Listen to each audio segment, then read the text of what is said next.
Hey everybody, how you guys doing? Got another Rambles video for you guys. Today we're going to be rambling about Noah, the new character. I just want to talk about like some theory stuff, like theory crafting, like kind of predicting how he's going to be, just because it's fun, you know. Obviously we're going to see him in like a couple weeks or a month, and we'll see what he actually is. But I think it's just fun to just kind of theory craft like what we think it's going to be. It seems like you guys were doing it too in the comments the last video, and you guys, I think we all just like talking about new characters and stuff like that. So, yeah, so what I wanted to do is look at the other characters and see if we can find like some patterns or like what we can assume Noah will be like. So first of all, when it comes to classes, characters are split into three different paths, except for Rose, but Rose is a guest character, so we're not going to factor her into the hints portion of this. But there's a lot of different like factors when we're talking about like how these guys are separate from each other. So we have the concept of the Imperial, the Renegade, and the Transformation classes. Imperial and Renegade are fan terms. What they essentially mean is the Imperial is the canon class, so with L-Boy it's KE. The Renegade is the non-canon class of the first two, so it's Runemaster for L-Boy. And then Transformation is the third path, which would be Immortal for L-Boy.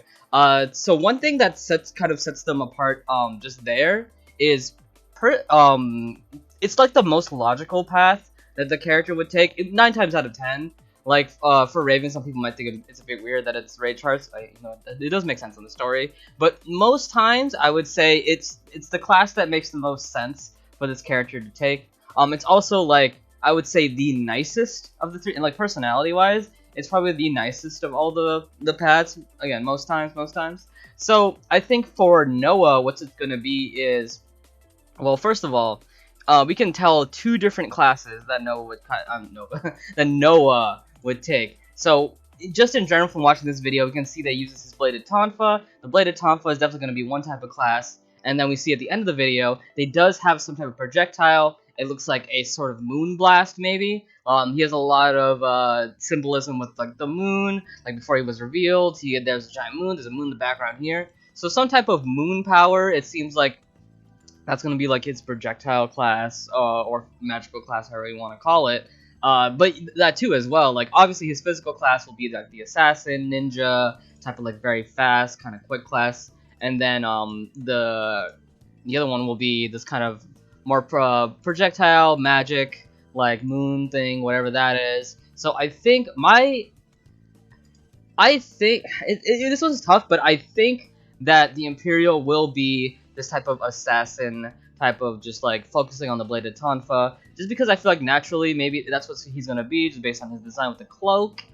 He does look very swift, but I think it could be as well 50-50. Oh, that was an interesting frame. It could be 50-50 between the assassin and the moon powers.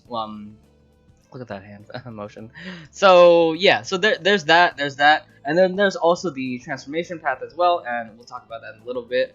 But yeah, let's talk about like each of these two paths that we for sure know are gonna happen. I think 100% for sure, we can be 100% certain that the physical class will be this assassin type class. You know, speedy movement. I'm sure maybe like a lot of hits, maybe like fast movement as well. Think like flying kite maybe. Or think like FB, like finishing slash, where he dashes through enemies and they take all damage. Like, look at that. If that ain't flying kite, if that ain't a variation of flying kite right here, I don't know what is. Look at that. He dashes through everybody. Just straight up cuts through them. I could definitely see in terms of like combos, him having like actually quite a bit of super armor. Like I know a lot of people don't like super armor, but I could see him having quite a bit of super armor because he would be dashing through people. I just think that's going to be something that happens, and I'm sure even at base he might even have a dash through combo. Just talking about that. Would he have a double jump? Maybe. You know, assassin slash ninja type of stuff are pretty stealthy, so maybe he will have a natural double jump. And just in general, like let's talk about real quick. No, hold on. Let's talk about, sorry, this isn't scripted, so I don't really have a plan on talking here. I'm just kind of like just saying what comes to my mind. Let's still talk about the moon stuff before we go into what I was going to talk about then. So with the moon power, we don't really know much. He just kind of fires a blast, and I'm just kind of assuming it's like a moon blast. Like you can see it's kind of like purple, kind of whitish, and then you got a bit dark splotches here. It's like almost like a space kind of like coloration. Maybe. Oh, okay. So let's take that into mind. And now Let me go back to see what I was going to talk about. So ever since Ain, characters were pretty similar to each other for the first two paths. The reason why I'm not counting Rose is because, Rose is a guest character, so KOG themselves didn't design this character, so they just had to take what was there. But since Ain, both Ain and Labby are very, very, very similar to each other. You got a physical class that uses their Z attack. So with Ain, it's the swipes. With Labby, it's the punches. They're very arrogant characters, by the looks of it. And then we have the magical class, which is a very nice very nice personality, and they are support, specifically support. Blue Hen, obviously, one of the best supports, and Radiant Soul, of course, with the Labby healing and the resetting. Very similar-ish, and I think, honestly, this is just the pattern that they're going with new characters, and I feel like this moon path, let's call it, might be that. It might be another support path, maybe even another healer. When I think of, moon powers, one of the first things I think of is, Pokemon, with, the fairy type, or the move Moonlight in Pokemon that heals you. So he very well might be another support class. I don't know, maybe not a healer, maybe he is a healer, but there's something that can be said about these moon powers. It definitely, we have the least amount of that in this entire trilogy. We definitely have more physical stuff. But again, this is just theory crafting. We're just having fun, just theory crafting with this stuff. And then the final thing we have no hints about in this video is the third path, also called the transformation path. That is actually more of an official name, though, and I used that when they were advertising these characters. So the transformation path is either a character completely changing or using a completely new power that the other two paths don't use at all. That's very separate. For example, Immortal gets a second blade. Bloody Queen uses blood powers, very different. Galleon has those transformation things. Niche Labyrinth has those special summons, and it's a completely different character. So I think for Noah, the best thought that I would have is the concept of a blood moon. I don't know if you guys have ever heard of that before. In fiction and things like that, like Breath of the Wild, or Legend of Zelda Breath of the Wild, the blood moon is when the enemies rise back up and they're stronger. So maybe it is another summoner class, maybe. But I think maybe the idea of the blood moon maybe could be what this third path is. And also, we all know that the third path is 9 times out of 10 pretty edgy. Like Hersher, Mad Paradox, Nisha Labyrinth, Immortal, Twilight. They're, compared to all the other, Bloody Queen, oh my goodness, Bloody Queen, Nova too, kinda. They're pretty edgy compared to the other classes, and a blood moon definitely lines up with that kind of edgy element. Alright, that's what I think, at least. So what else did I want to talk about? Oh, real quick as well. So of course, when we saw this character and before we saw the teaser, everybody was thinking about this guy, Ebalon. This is Master Ebalon. As of the story, after Master Road, we know he betrayed the other masters, went to the Haner Order. So what's his relation to Noah? They have similar-esque kind of designs, Their hair looks decently similar. If you look at their eyes, Ebalon doesn't have his eyes fully open, but they're just pretty close similarities to his eye color and Ebalon's eye color. Not much beyond that. The logos are kind of similar.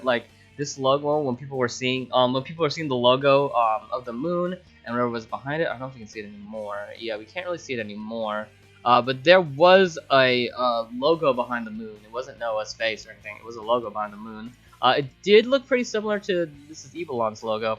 So what do I think? I think that maybe this character, again, very big theory crafting here. I don't really have much of this to go on. I think maybe this character could be an L Master in training. We've seen this concept before with Gaia. Let me see if I can find Gaia here. Not really. Region. Here we go. Yeah. We've seen this before with Gaia. Before Gaia was Gaia, he was Belladone. Belladone? Anyway, he was Belladone. He took training under Deneth, and eventually he became the L Master Gaia. So, again, as we remember in the story, Ebalon betrayed the L Masters, went to the Haner Order, so they're down a Moon Master. When you think about it, they are without a Moon Master, so maybe Noah is being trained up to be the new Moon Master. Maybe he's being trained by, trained by Deneth. He looks very young, so I feel like that fits with that. Maybe he has a past as well. Maybe he has like special powers he was born with, type of stuff like that. We don't really know. Again, theory crafting. There's not much to go on. You can just go on what we have here, but I think it is a plausibility, and it maybe even that could even tie into a second path. Again, the path with the moon blast that we see here. It could even tie into that. Maybe by third path he's maybe by third path, his class will be called Ebelon, because I believe Ebelon is the name of this, like the status, kind of like how Gaia is not Gaia's actual name. His name is Belladome. I guess that's his last name. I'm not sure. I'm not sure. But maybe his third path, the third job is like Moonmaster, or maybe it's Ebelon, or who knows. But yeah, that's pretty much, I think, yeah, that's pretty much all I want to talk about in terms of theory crafting. Yeah, tell me what you guys think. Tell me what you guys think about like what Noah's future classes would be. What type of character he's gonna be, like personality wise. What type of stories would he be? I mean, a story would he have? What type of gameplay would he have? Definitely gonna be fast. Definitely gonna be hitting a lot. And definitely has projectile as well. Definitely has projectile as well, man. Poor Raven doesn't have a natural projectile. All these new characters have natural projectiles. Feels bad, but it's okay. It's okay. But yeah, that's it for me, guys. Have yourselves a fantastic day. I can't wait for this new character to actually come out, and then we'll go obviously more in depth. There's gonna be a lot more videos about Noah when we actually get some gameplay. But for now, have yourselves a fantastic day, and I will see you guys next time. Peace out.